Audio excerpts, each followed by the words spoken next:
Hello everyone, how are you? I hope you are doing well. Today I teach you the P sound. Are you ready? Okay, the P sound.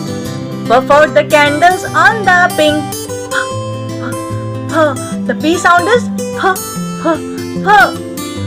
Puff out the candles on the pink cake. Yes, the sound is P. Very good. Can we start once again? Puff out the candles on the pink cake. Okay students, so I give you the homework, okay?